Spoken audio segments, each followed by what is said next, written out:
Shandaria bakatara bayakasia talabaya. Kondoroboko shandaria bakasapa rabayakasia. Shaparia bakonda liabasa. Lève tes mains là où tu es. Lève tes mains là où tu es. Dis Saint-Esprit. Plus fort que ça, Saint-Esprit. Je ne t'entends pas plus fort, Saint-Esprit.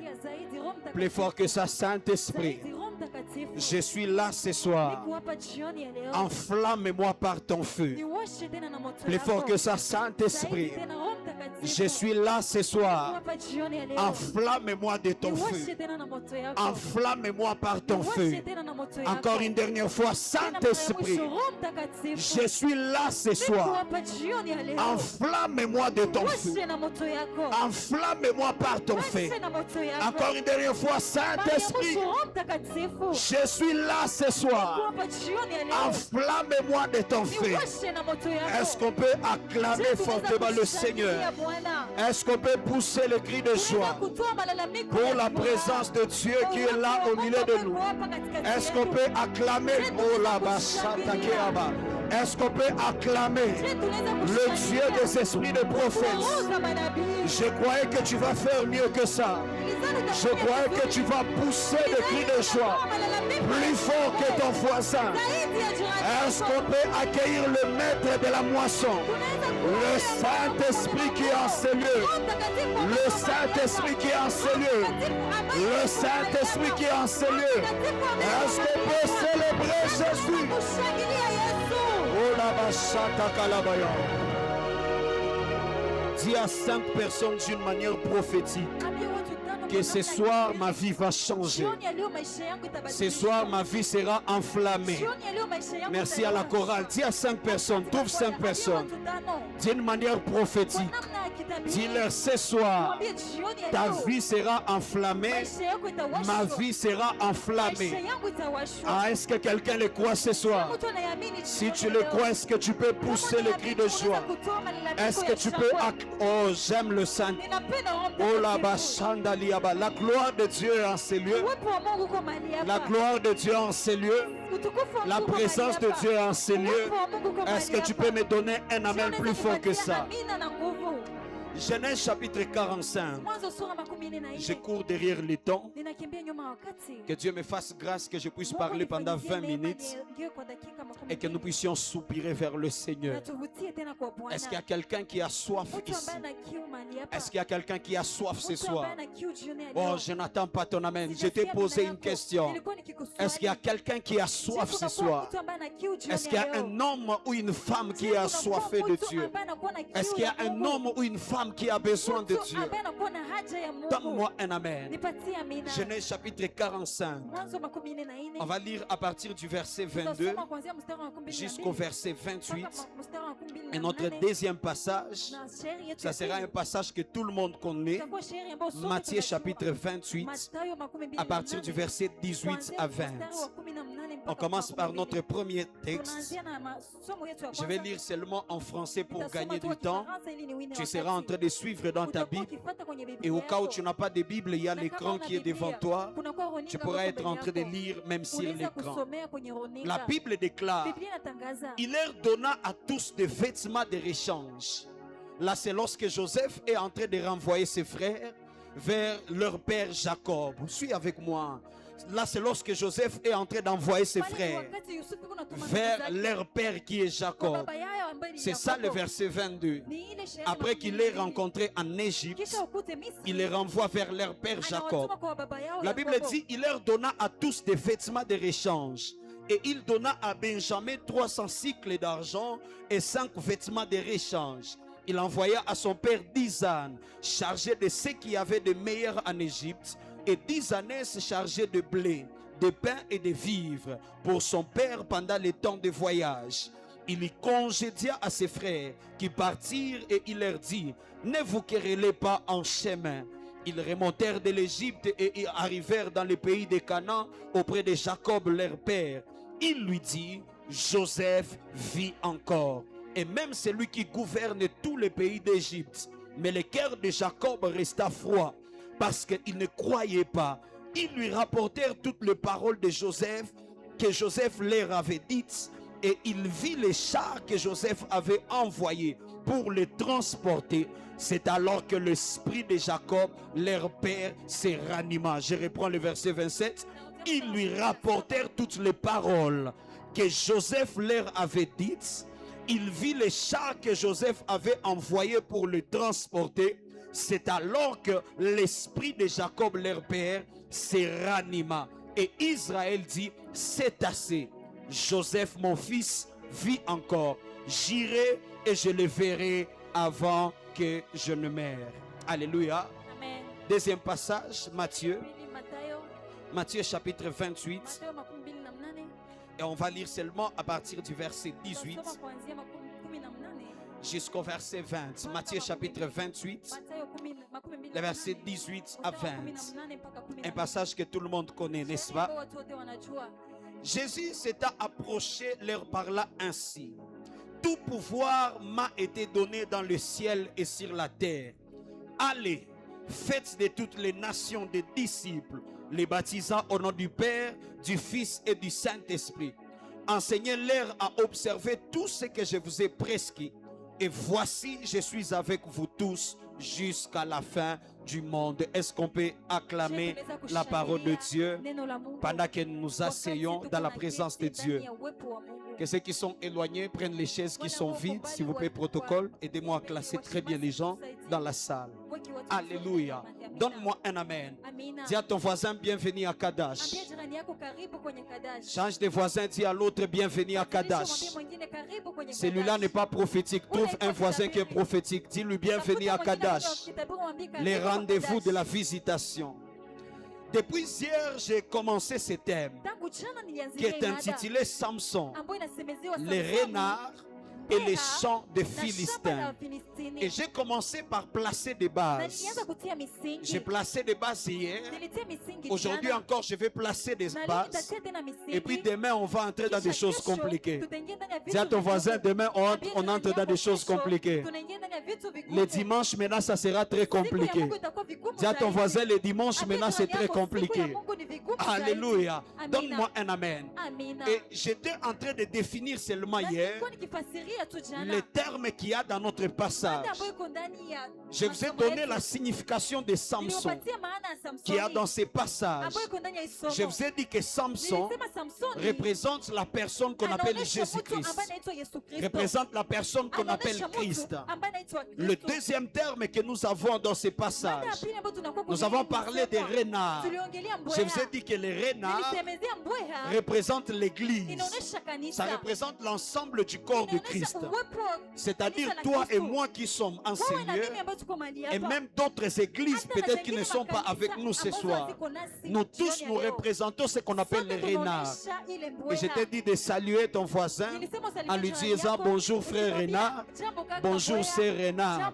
Même s'il s'est fâché au début de la prédication, à la fin il a fini par comprendre. Salue encore ton voisin, bonjour frère renard, bonjour sœur renard.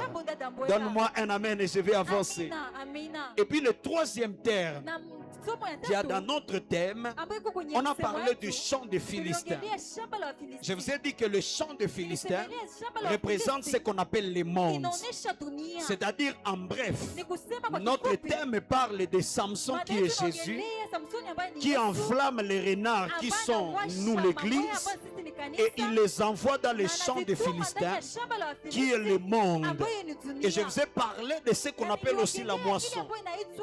Parce qu'au fait, il a envoyé, la Bible précise que lorsque Samson a envoyé les renards, c'était à un temps qui était précis, qu'on appelait le temps de la moisson. Parce qu'au fait, frères et sœurs, lorsqu'on parle de la moisson, c'est Jésus qui est en train de nous expliquer aussi c'est quoi ce que signifie la moisson. La moisson mentionne le salut des âmes. Lorsqu'on parle de la moisson, on parle de ce qu'on appelle le salut des âmes. C'est-à-dire notre thème nous explique combien de fois Jésus enflamme l'église et les envoie dans le monde afin de pouvoir agir pour le salut des âmes. Et j'ai fini, je parlais de la signification de la flamme. La flamme que Samson a placée sur le renard. Je vous ai dit que cette flamme a le sens de ce qu'on appelle les ailes. Voilà pourquoi la Bible est en train de déclarer que les ailes de ta maison, de ma maison, me dévorent comme un feu. C'est-à-dire la Bible compare le feu aux ailes. C'est-à-dire la flamme que Samson a placée sur le renard, c'est ce qu'on appelle les ailes. Et je vous ai expliqué comment plusieurs personnes ont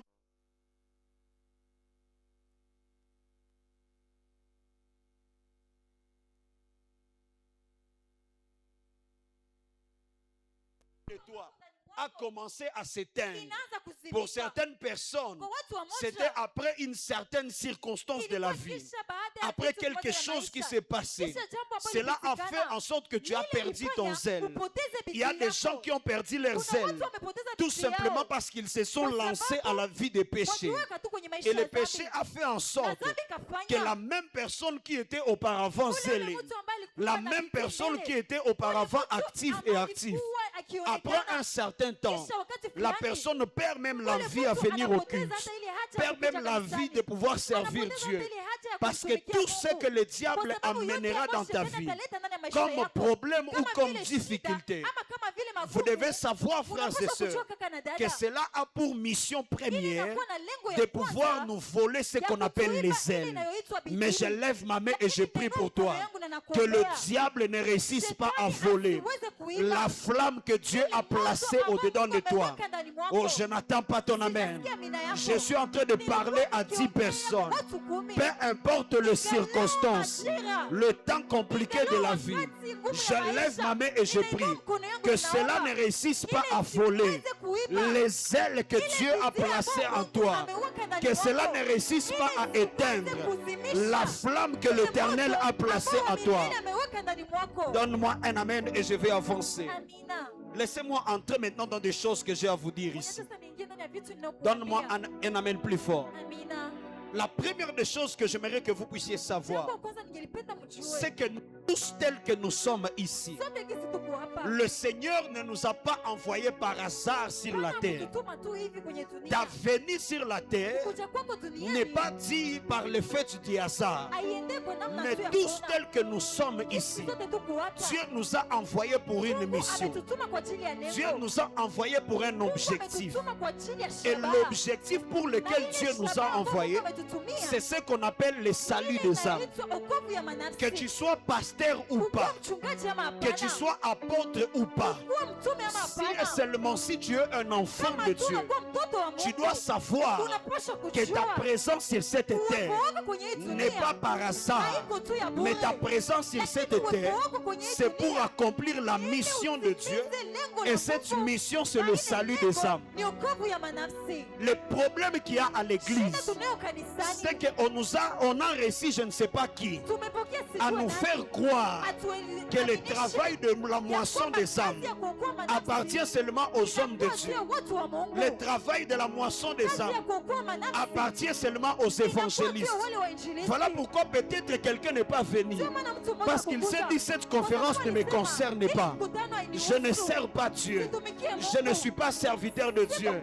La moisson pour les âmes n'est pas attachée seulement aux 5 ministères, mais la moisson des âmes est l'apanage de tout celui qui est enfant de Dieu.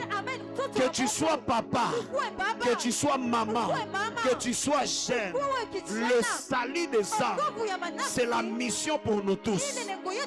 C'est-à-dire tout le monde comme on est ici, on a besoin de la flamme venant de Dieu. Parce que Dieu nous a appelés pour une mission spéciale. Cette mission, c'est pour la moisson des âmes. Oh, donne-moi un amen. tous les êtres qui se trouvent sur la terre ont une destinée, ont une mission qui est commune. C'est la moisson des âmes.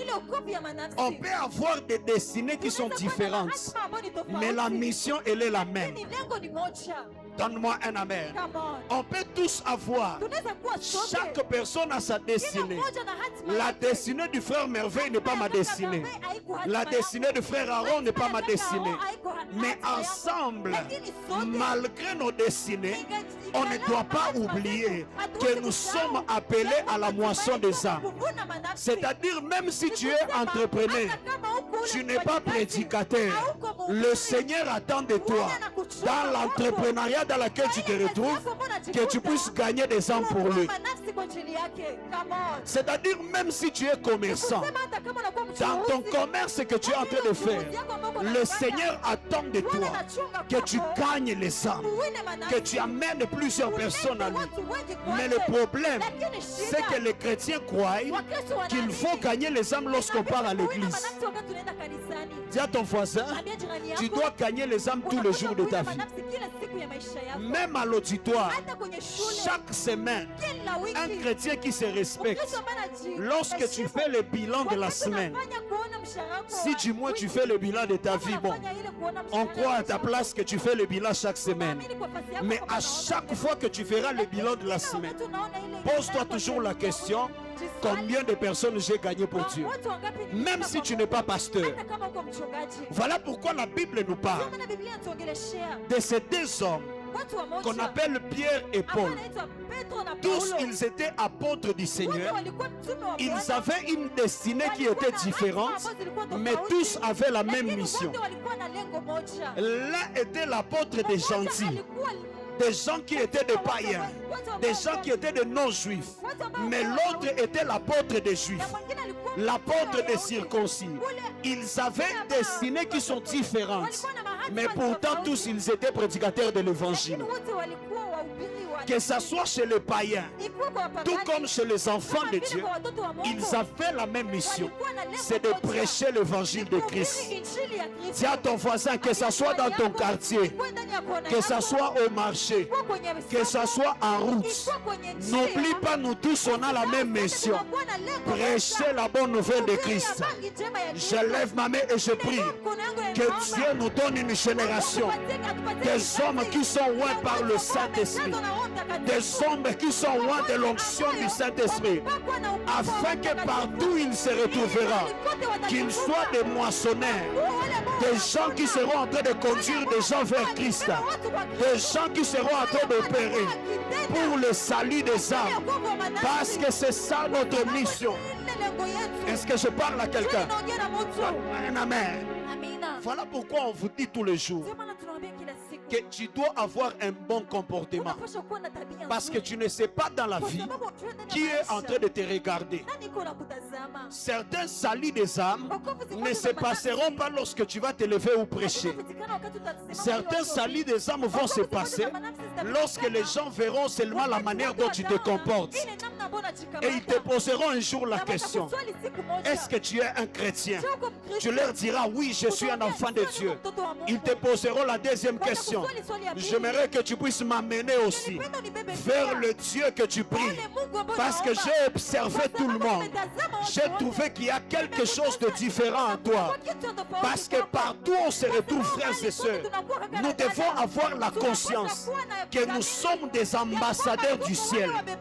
Nous sommes des représentants du ciel. Ah, donne-moi un amen. Dis à ton voisin: bonjour avant. Bonsoir, ambassadeur. Bonsoir, madame l'ambassadrice. Bonsoir, monsieur l'ambassadeur. Parce que là où tu es, tu représentes un Dieu vivant. Donne-moi un amen. Et je vais avancer. C'est-à-dire, chaque personne a sa propre destinée. Mais nous tous, on a une mission qui est celle de pouvoir gagner les âmes pour Jésus. Alléluia. C'est-à-dire les jours où Dieu nous a envoyés. il nous a aussi donné ce qu'on appelle la mission. Mais dans les passages qu'on a lus, dans Matthieu chapitre 28, les versets 18 jusqu'à 20, la Bible nous parle de Jésus qui est en train de donner un ordre à ses disciples qu'on appelle en théologie la grande commission ou bien l'ordre suprême, c'est-à-dire l'ordre qui est au-dessus de tous les ordres. Mais nous voyons Jésus est en train de parler en disant allez et faites de toutes les nations mes disciples. Allez et faites de toutes les nations les disciples. Les disciples sont partis. Mais le problème, frères et sœurs, c'est qu'on regarde le jour où Jésus va les enflammer. Ce n'est pas le jour où il les avait envoyés. Il les a envoyés dans Matthieu chapitre 28. Mais le jour où le feu tombe sur eux, c'est dans Actes chapitre 1er, le verset 8. Lorsque tu étudies la Bible, entre Matthieu chapitre 28 et Actes chapitre 1er, le verset 8, il s'est passé 40 jours. C'est-à-dire le jour où il les a envoyés, ce n'est pas le même jour où il les a enflammés. Il a attendu encore 40 jours afin de pouvoir leur accorder le feu. Parce que ce n'est pas le jour où Dieu t'envoie. Ce n'est pas ce jour-là qu'il sera en train de t'enflammer. Avant que Dieu n'enflamme quelqu'un, il regarde d'abord ton obéissance. Parce que Dieu n'enflamme pas tout le monde. Mais Dieu enflamme des hommes et des femmes qui savent d'abord obéir à ce qu'on appelle la mission. Donne-moi un amen. Le jour où Dieu t'en fera, très souvent ça ne sera pas le même jour où il va te donner le feu pour la mission. Parce qu'il te regardera d'abord pour voir si tu vas obéir. Parce que Dieu enflamme des hommes et des femmes qui sont disponibles à son service.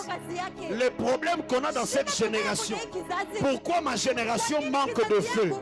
Pourquoi ma génération manque de flamme? Parce que ma génération est devenue trop busy. Ma génération est devenue trop occupée. Des hommes et des femmes sont devenus trop occupés. Voilà pourquoi Dieu n'investit jamais dans ta vie. Alléluia. Il les envoie dans Matthieu chapitre 28. Mais il fait descendre le feu sur eux. Dans Actes chapitre 1er, le verset 8, qui intervient 40 jours après. C'est là qu'il envoie le Saint-Esprit. J'ai envie de dire à quelqu'un, si tu es disponible pour Dieu, il est impossible que le feu du Saint-Esprit soit loin de ta vie. Si tu es disponible pour le Seigneur, il est impossible, frères et sœurs, que la grâce que tu es en train de rechercher ne soit pas sur ta vie. Il y a des gens qui cherchent l'onction de miracle, mais ils croient que l'onction de miracle va les rencontrer à l'église. L'onction de miracle ne t'accompagnera, ne te rencontrera pas à l'église. Mais l'onction de miracle te rencontrera lorsque tu te trouveras sur terrain. Est-ce que je peux expliquer quelque chose? Voilà pourquoi la Bible déclare: voici les miracles qui accompagneront ceux qui auront crié. On n'accompagne que la personne qui est déjà partie. C'est-à-dire avant que le miracle t'accompagne, avant que le miracle te rencontre, il faut accepter d'abord de partir. Parce que c'est lorsque tu seras parti que le miracle va te rencontrer. Est-ce qu'il y a des hommes et des femmes qui sont prêts à partir? Est-ce qu'il y a des renards qui sont prêts à partir? Si tu es là, dis: Seigneur, je suis prêt.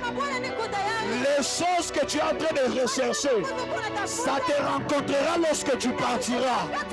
Dis à ton voisin: lève-toi et pars. Lève-toi et pars. Le problème, c'est que tu attends ici le miracle. Ça ne viendra pas ici. Et lorsque tu commenceras à partir dans les hôpitaux, imposer le main aux malades. La première fois, ça ne va pas marcher. Ne te décourage pas. Reviens encore.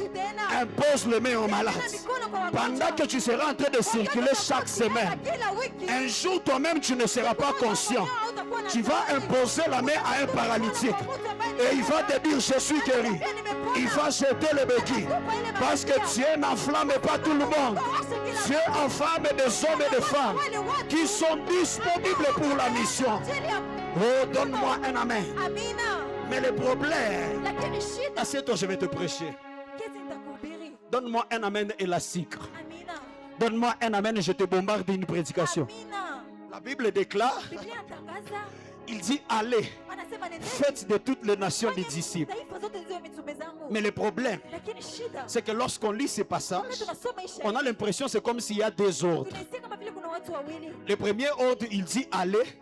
Et puis deuxième ordre, il dit faites de toutes les nations des disciples. Mais non, il n'y a pas deux ordres. Il n'y a qu'un seul ordre. L'ordre, c'est de faire des nations des disciples. Mais le mot aller qui est là-bas, c'est un problème de français. C'est juste la langue française qui n'a pas réussi à bien interpréter. Parce que lorsque tu lis en grec, il y a un mot qui a la signification de étant parti. En grec, on ne dit pas aller. En grec, on dit étant parti, faites de toutes les nations des disciples. C'est-à-dire la première action qui va précéder. Ce n'est pas de faire d'abord les nations des disciples. C'est de partir d'abord. J'ai envie de dire à quelqu'un, c'est la saison de partir. C'est la saison de partir. Ce n'est pas la saison de s'asseoir à l'église. Dieu ne nous attend pas d'abord ici. Dieu nous attend à l'extérieur. Dieu nous attend à l'extérieur. Mais ce qui me tombe, c'est que lorsqu'ils étaient partis, après, il leur dit maintenant, attendez à Jérusalem jusqu'à ce que le Saint-Esprit vienne. Mais Seigneur, il y a un problème. Tu viens de nous dire de partir. Maintenant, tu viens de nous dire encore d'attendre. Maintenant, Seigneur, qu'est-ce qu'on va faire? On doit partir ou bien on doit attendre? Est-ce que je vais parler à quelqu'un? Parce que Dieu était conscient. Malgré que vous avez le courage de partir, si vous n'êtes pas équipé, vous n'aurez pas d'impact. Le problème de ma génération, c'est que ma génération parfois veut partir, mais ils oublient quelque chose de très important: l'onction du Saint-Esprit, le feu de l'Esprit. Voilà pourquoi il les a dit: je sais que vous êtes déjà partis, mais attendez la puissance, attendez la flamme. Parce que si vous partez sans la flamme, personne ne va vous croire, personne ne va vous écouter. Ta vie aura de l'impact le jour où tu sais attendre ce qu'on appelle le feu de l'Esprit. Ta destinée commencera à avoir de l'impact le jour où tu sais attendre le feu de l'Esprit. Le problème que plusieurs ont et qui fait en sorte que le feu ne vient pas sur eux, parce que plusieurs ont perdu la relation avec le Saint-Esprit. Celui qui va t'enflammer, c'est Jésus. Mais Jésus t'enflammera au travers du Saint-Esprit. Si tu ne sais pas collaborer avec le Saint-Esprit, il est possible que le feu soit loin de toi. Beaucoup de gens manquent de feu parce qu'ils n'ont pas si collaboré avec le Saint-Esprit. Ta relation avec le Saint-Esprit apportera sur ta vie un feu qui ne se retrouve pas sur la vie d'autres personnes. Le feu de l'Esprit même à la Pentecôte n'est pas tombé sur la vie de tout le monde. Mais le feu de l'Esprit de la Pentecôte est tombé sur la vie des hommes et des femmes qui aussi attendent à Jérusalem. Aux hommes et aux femmes qui étaient dans la chambre haute. Parce que même pour recevoir la flamme, tu dois apprendre à être un homme de chambre haute. Même pour recevoir la flamme de l'Esprit, tu ne l'auras jamais si tu n'apprends pas à être un amoureux de la chambre haute. Voilà pourquoi plusieurs personnes manquent le feu. Pourquoi? La relation avec le Saint-Esprit. Et le problème qu'il y a aujourd'hui, c'est que plusieurs personnes, ils courent vers les 5 ministères, mais ils ne courent pas pour la moisson des âmes. Donne-moi un amen, je vais prêcher. Amen. Donne-moi un amen, je vais avancer. Amen. Le problème qu'on a aujourd'hui, c'est que tout le monde ici court vers les 5 ministères. Tu veux être appelé apôtre. Tu veux être aussi appelé pasteur. Tu veux être aussi appelé prophète. Tu veux aussi être appelé docteur. Mais tu oublies la moisson des âmes. Alors que ce qui est plus important, ce n'est pas d'abord les 5 ministères, mais ce qui est plus important, c'est d'abord la moisson des âmes. Les ministères n'ont pas de valeur s'il n'y a pas des âmes qui sont gagnées. Les apôtres n'auront pas de travail s'il n'y a pas des âmes qui sont gagnées. Les pasteurs n'auront pas de travail s'il n'y a pas des âmes qui sont gagnées. Voilà pourquoi la Bible dit, lorsque la Bible parle des 5 ministères, il dit aux uns il les a donnés à être apôtres, aux autres prophètes, aux autres docteurs, aux autres pasteurs, aux autres évangélistes. Mais souvent on oublie la dernière partie. La Bible ajoute la raison que c'est pour le perfectionnement des saints. C'est-à-dire s'il n'y a pas de saints, prophète n'a kufanya. S'il n'y a pas de saints, apôtre n'a pas de travail. S'il n'y a pas de saints, le pasteur n'a pas de travail. Voilà pourquoi aujourd'hui on commence à voir beaucoup de pasteurs mais qui n'ont pas de brebis. On commence à voir beaucoup de prophètes mais sans des gens sur lesquels prophétiser. Parce que les gagnants d'âmes se sont endormis. On commence à voir des églises de 60 personnes, des églises de 50 personnes. Papa, s'il n'y a pas de saints, nous tous ici, notre travail n'a pas de sens. Le plus important, ce ne sont pas les titres, mais le plus important, c'est la mission. Mais le problème aujourd'hui, beaucoup de gens, ce sont les titres. Parce qu'en fait, l'homme aime être acclamé. L'homme aime être apprécié des gens. Tout le monde va acclamer Mecha, le prophète des nations. Mais tu as oublié que ce n'était pas ça l'objectif. L'objectif, c'est le salut des âmes. Les ministères viennent après. Voilà pourquoi même à l'église, on commence à se battre avec d'autres fidèles. On commence à se battre pour prendre le fidèle de l'autre et tu l'amènes dans ton église. Alors qu'il y a beaucoup de fidèles en cours de route. Il y a beaucoup de fidèles au marché. Qui a placé cette paresse à l'église? Je parle à la terre sainte. Qui a placé cette paresse au-dedans de toi? La mission n'est pas ici. La mission est à l'extérieur. Si le travail de l'extérieur n'est pas bien fait, ici il n'y aura aucun travail. Mais je prie que Dieu rallume ton zèle. Je prie que Dieu réveille les zèles au-delà de toi. Et qu'à partir d'aujourd'hui, que tu sois focus sur ce qu'on appelle la mission. Que tu sois focus sur ce qu'on appelle la mission. Frères et sœurs, l'efficacité de chaque mission, l'efficacité de chaque destinée repose sur la personne qu'on appelle le Saint-Esprit. Parce que c'est la personne qu'on appelle le Saint-Esprit qui donne le feu. C'est le Saint-Esprit qui donne l'onction. C'est le Saint-Esprit qui donne la puissance. Voilà pourquoi ces jours-là, je vous ai dit hier, lorsque Pierre a prêché, ce n'était plus le même Pierre qu'on a connu, mais c'était un Pierre qui était déjà enflammé par le Saint-Esprit.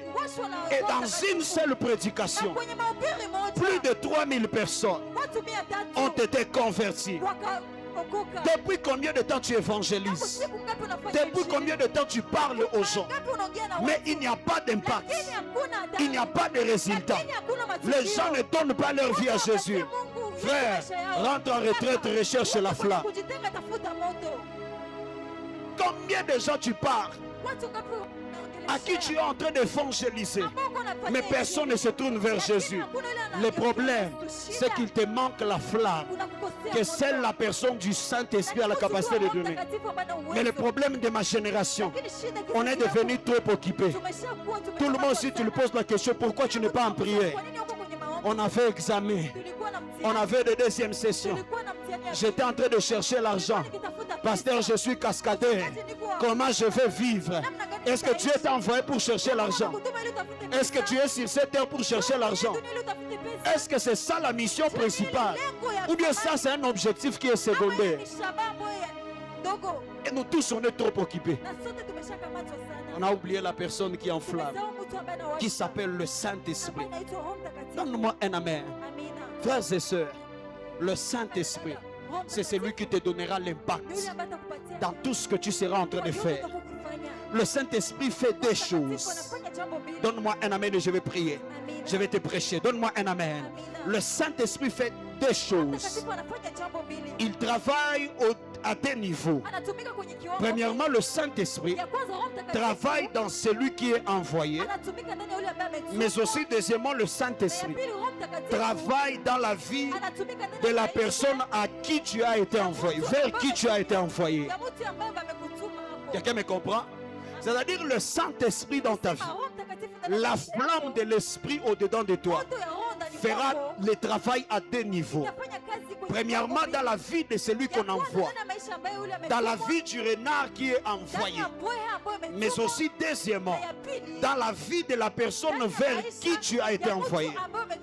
Voilà pourquoi le feu n'a pas consumé seulement les quais des renards, mais le feu a consumé aussi les champs des Philistins. Parce que non seulement le feu de l'Esprit t'enflamme toi, mais ça partira aussi enflammer la personne chez qui tu as été envoyé. Alors chez nous qui sommes l'église, qu'est-ce que le Saint-Esprit fait? La première des choses, c'est que le Saint-Esprit nous pousse à témoigner de Jésus-Christ. C'est par la flamme de l'Esprit que nous témoignons de Jésus-Christ.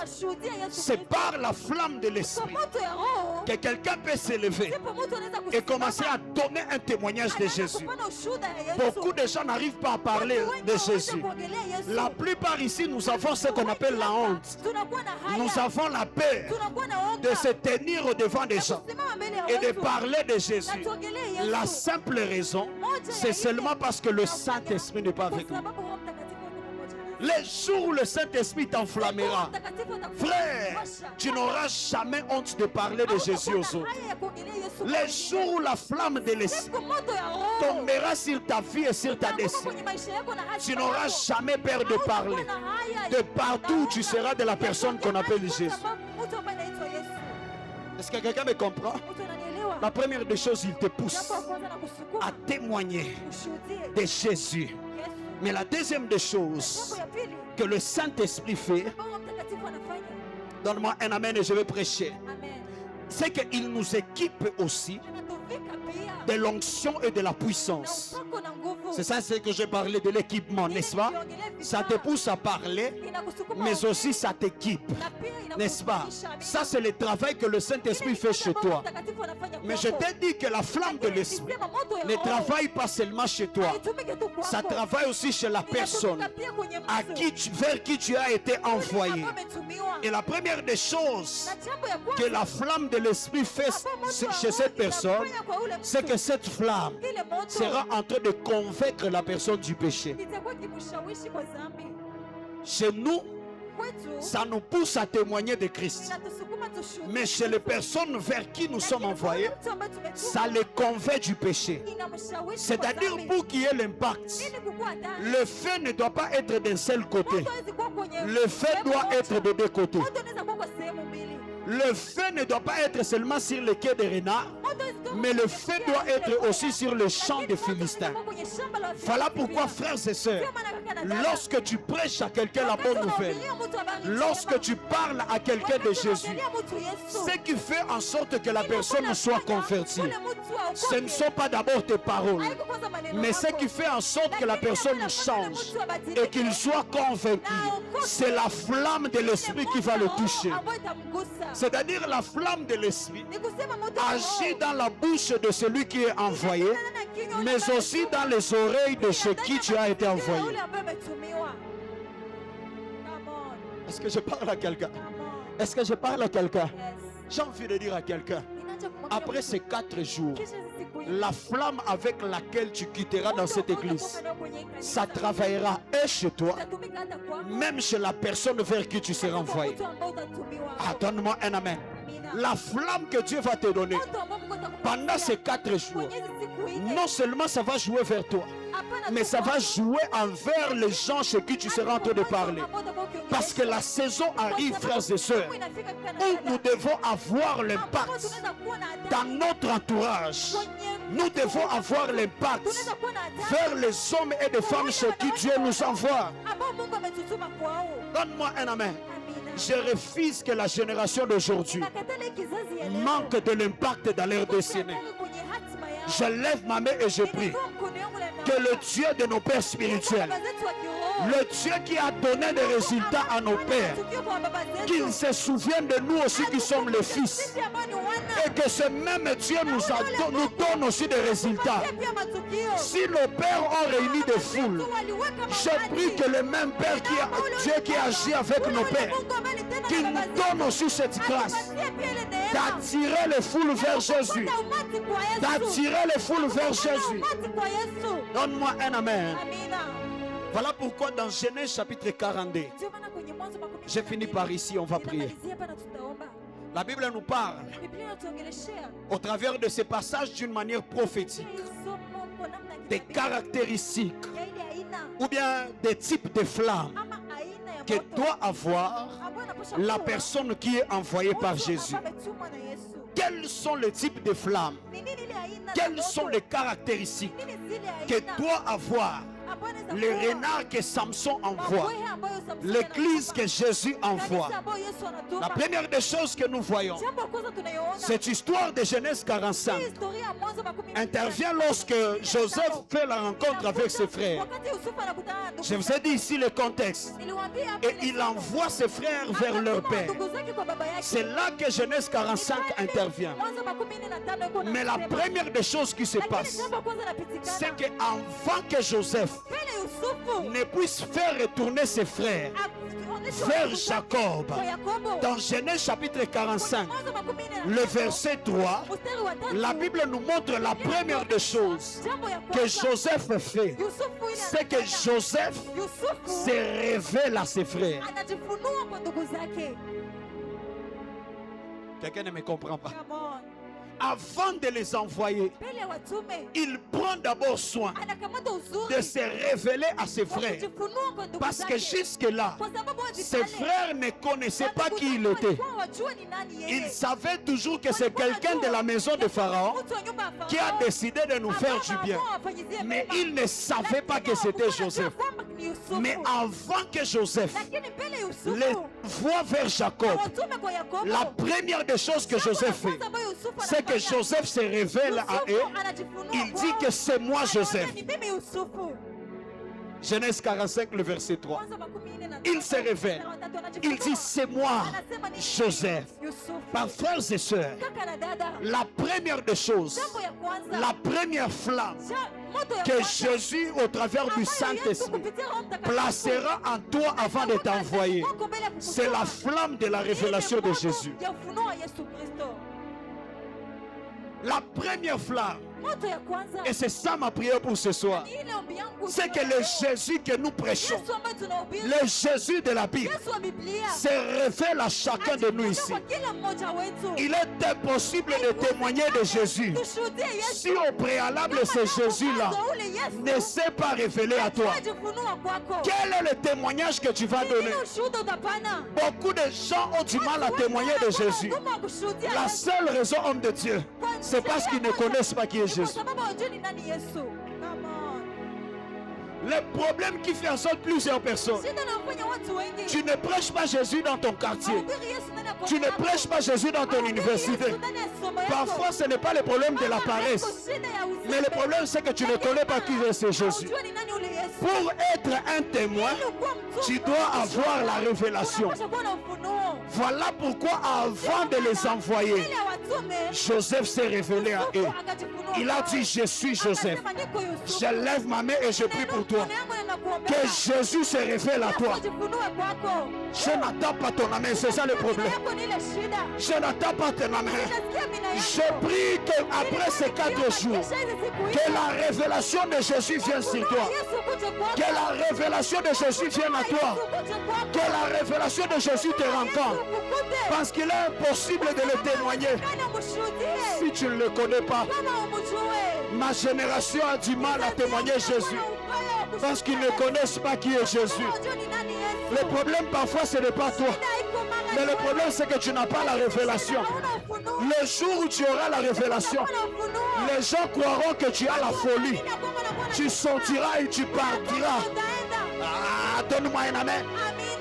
Voilà pourquoi la Bible déclare, c'est lorsque la femme samaritaine a compris qui était Jésus, qu'il a jeté sa cruche et elle est partie gagner toute la Samarie.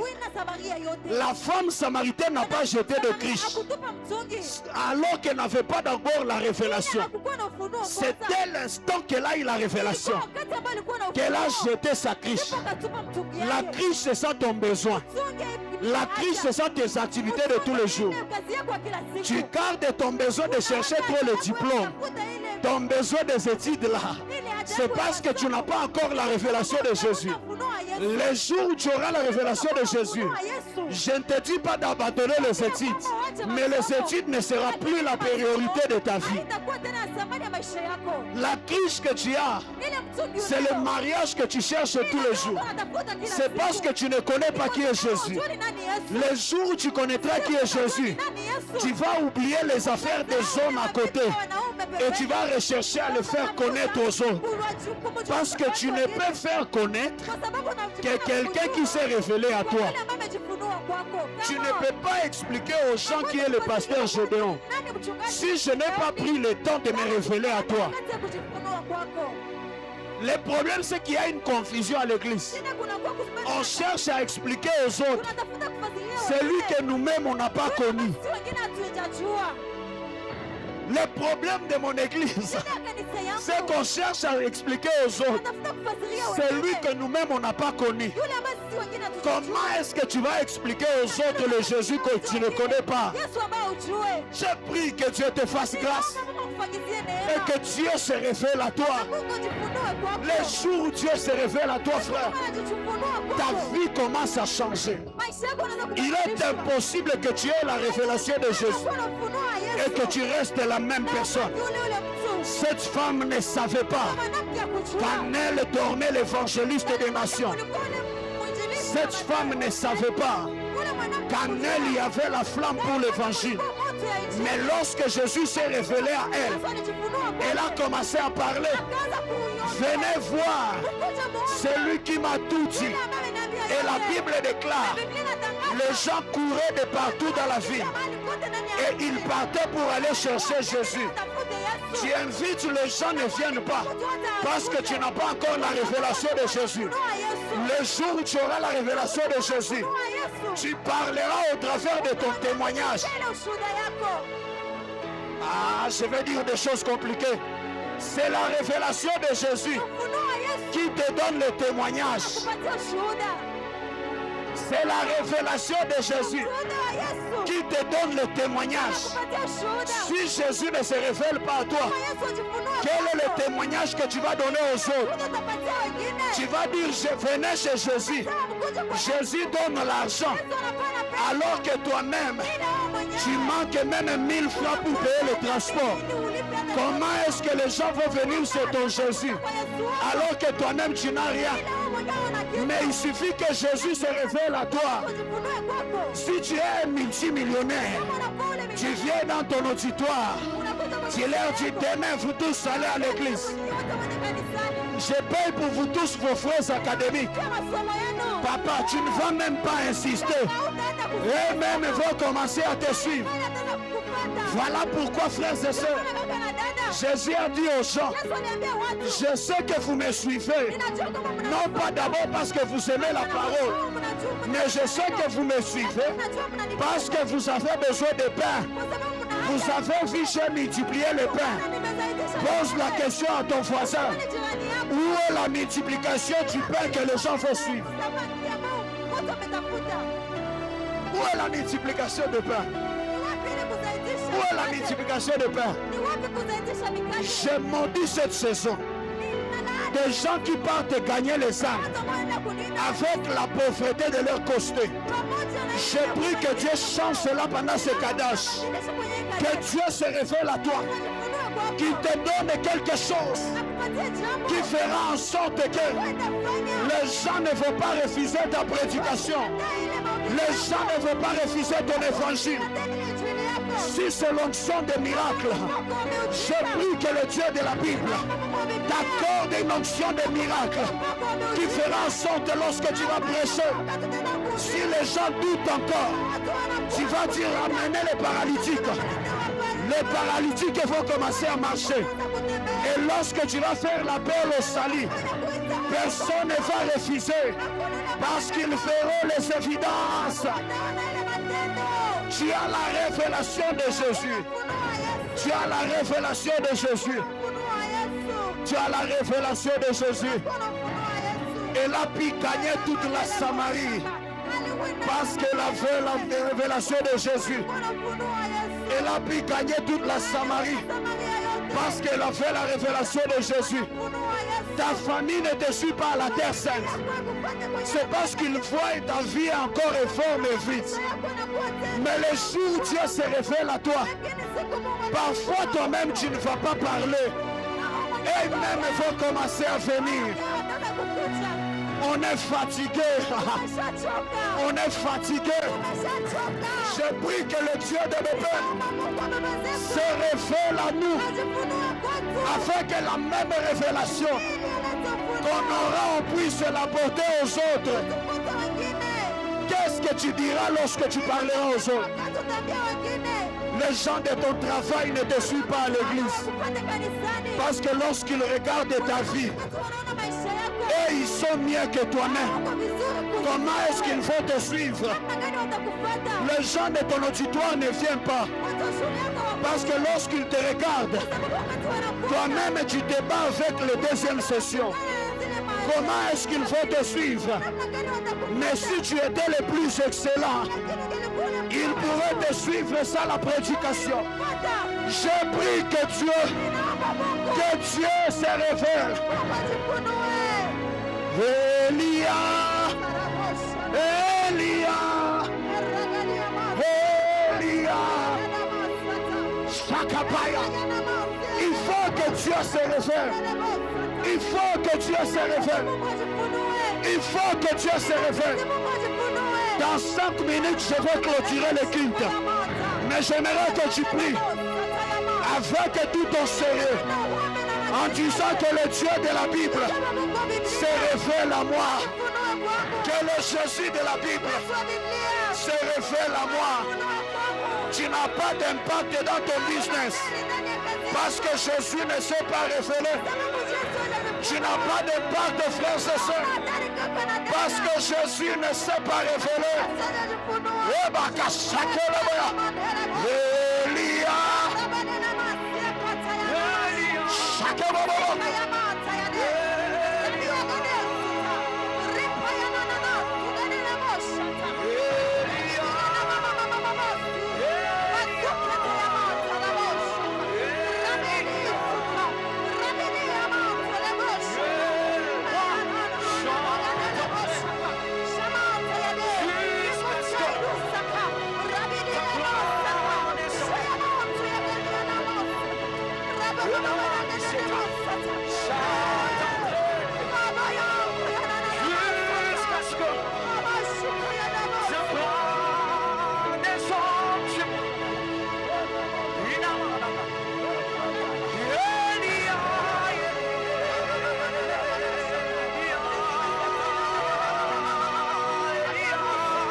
Est-ce que quelqu'un peut soupirer?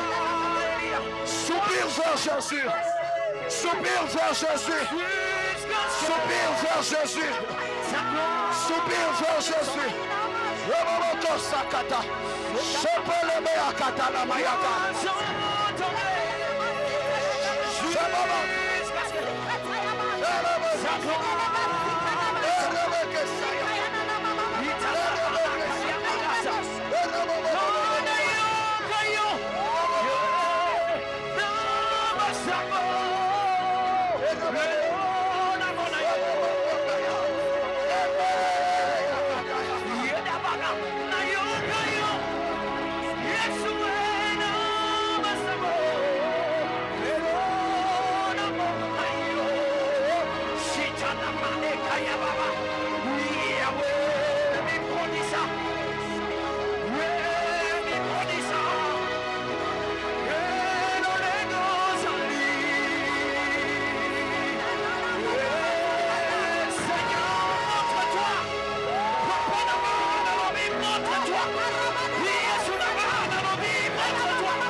Que Jésus se réfère. Que Jésus se réfère.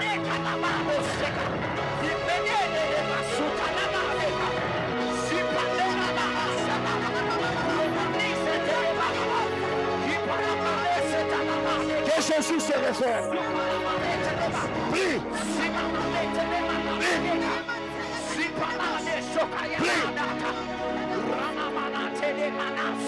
N'attends pas que je prie pour toi. Prie toi-même, prie toi-même. C'est un rendez-vous de s'assoiffer. C'est un rendez-vous de s'assoiffer. Ta prière de maintenant peut changer toute ta saison. Ta prière de maintenant peut changer toute ta saison. Dis à Dieu, il est temps que tu te réfères. Il est temps que tu te réfères. Je suis fatigué de marcher sans la révélation de Jésus. Je suis fatigué de marcher sans la révélation de Jésus. Dis à Dieu, je veux te connaître. Je veux te connaître. Si tu sens pleurer, pleure. Si tu sens crier, crie. Ne te retiens pas, ne me regarde pas, je n'ai rien à te donner.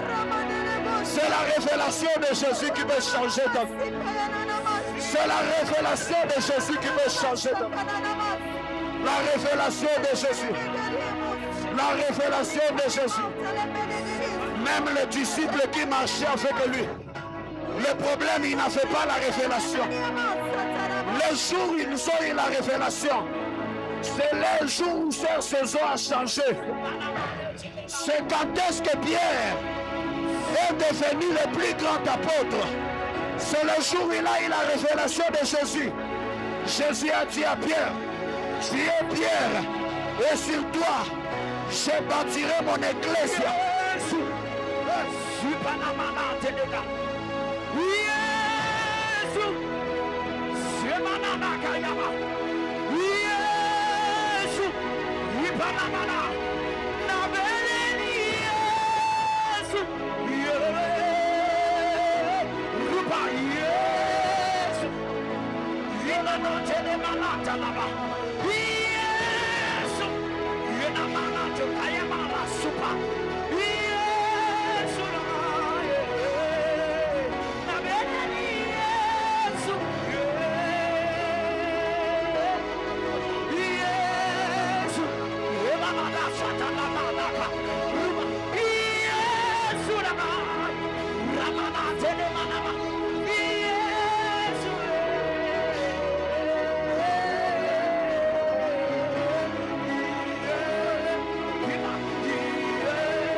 yo Yesu awa.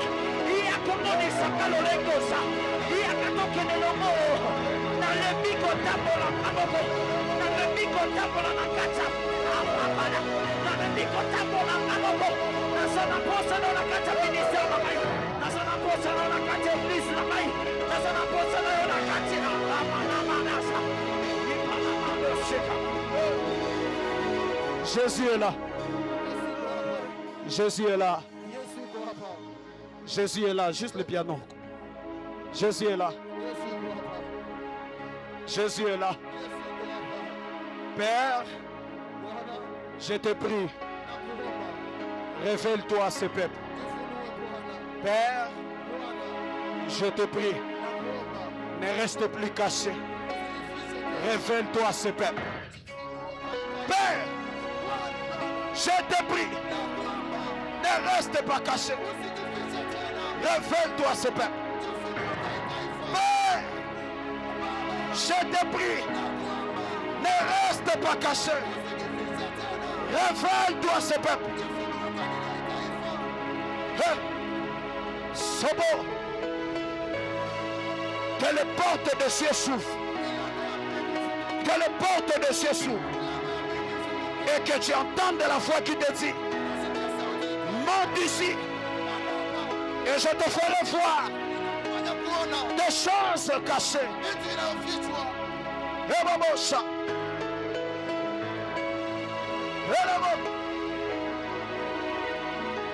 Jésus est là.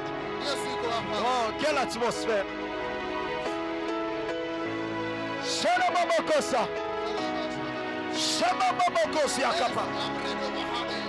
Cette nuit, c'est la nuit de la révélation. C'est la nuit de la révélation. C'est la nuit de la révélation. La révélation de Jésus.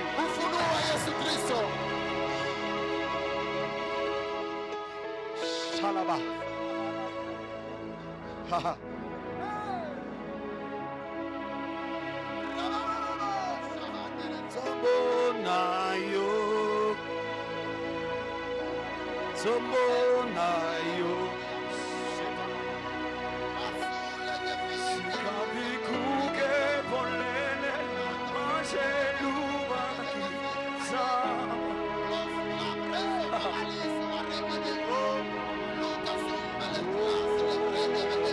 Jésus est là, si tu assois. Si tu regardes ta montre, tu peux passer à côté. Dans des moments pareils, ne regarde pas la montre. On plonge. On le recherche partout, il se cache. On lui dit, Seigneur, où es-tu? Je suis fatigué de vivre sans ta révélation. Je suis fatigué de vivre sans ta révélation.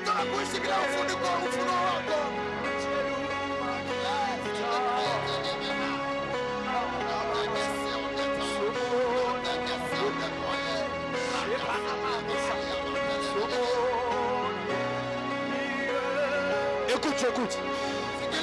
Ah, yeah.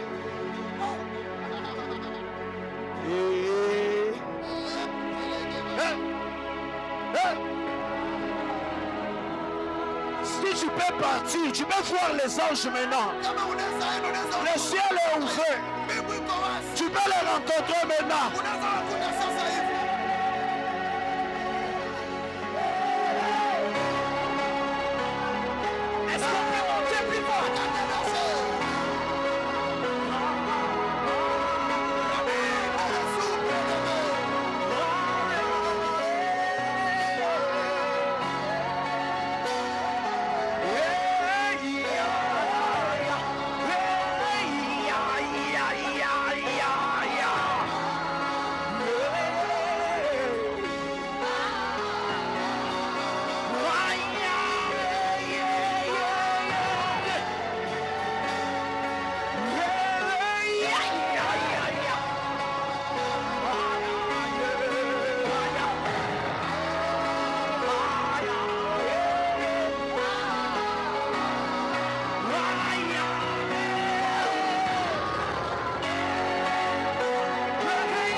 Jésus est là. Jésus est là. Jésus est là. Jésus est là. Jésus est là. Jésus est là. Que tes yeux s'ouvrent et que tu le vois. Que tes yeux s'ouvrent et que tu le vois. Que Dieu s'ouvre, que tes yeux s'ouvrent et que tu le vois. Écoute. Écoute l'instruction. Cette nuit, au milieu de la nuit, réveille-toi. Soupire. Si tu vas prier jusqu'au matin, c'est entre toi et Dieu. Si tu vas prier pendant 1 heure, c'est entre toi et Dieu. Mais au milieu de la nuit, réveille-toi. Mets-toi à genoux. Mets la mélodie la plus spirituelle. Commence à soupirer. Il y a des visitations qui vont se faire ce soir. Il y a des gens qui vont rencontrer le Seigneur ce soir. Parce qu'il est temps que Dieu se révèle à toi. Il est temps que le Dieu de la Bible se révèle à toi. Mon Dieu. Mon Dieu. Mon Dieu. Reste calme. Contemple. Contemple, sois concentré. Reste calme et contemple. Tu peux entendre même sa voix maintenant. Tu peux avoir l'instruction de sa voix maintenant. Alléluia. Tu peux entendre l'instruction de sa voix maintenant. Parce qu'il est là. Il est là. Juste la mélodie. Reste calme. Contemple.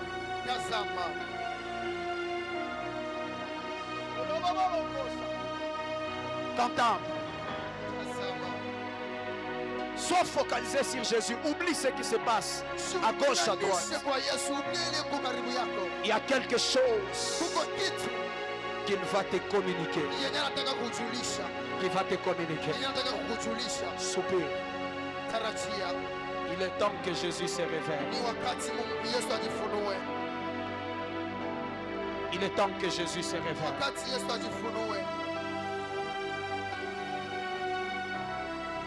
Il est temps que Jésus se révèle. Demain, j'entre dans des choses compliquées. On est ici le soir, à partir de 16h jusqu'à 18h. Ne viens pas seul. Invite quelqu'un. Il y a une forte gloire. C'est faute du temps que j'arrête. Mon frère, Dieu m'a parlé sur vous. Mais venez demain. Si possible, venez demain. Je vais vous expliquer. J'ai vu le ciel s'ouvrir. Et Dieu m'a parlé. Et viens demain. Je vous expliquerai. Demain, 16h juste. On commence. Et à 18h, on sera en train de finir. Et dimanche, ça sera la clôture. On sera le matin de 9h30 à 12h. 9h30 à 11h. Et puis on va revenir le soir à partir de 15h30 jusqu'à 18h. Et Dieu va changer ta vie. Lève-toi là où tu es. Prends ton offrande. Prends ton offrande. Dans des atmosphères pareilles, il faut faire des offrandes. Prends quelque chose. Que tout le monde prenne un billet. Prends un billet. Prends un billet. Prends un billet. Peut-être le meilleur des billets que tu as. Il y a des atmosphères où les anges ne sont pas loin. Pour faire monter le parfum de ton offrande. Prends quelque chose. Seigneur, Je te bénis pour la vie de ces hommes et ces femmes qui vont donner cette offrande. Que la même gloire qui est en ces lieux les accompagne jusque dans leur demeure. Et ce soir, s'il te plaît, Seigneur, ouvre ton ciel et que plusieurs te voient. Dans le nom de Jésus, viens déposer. Après, on va recevoir la prière de clôture et on va rentrer à la maison.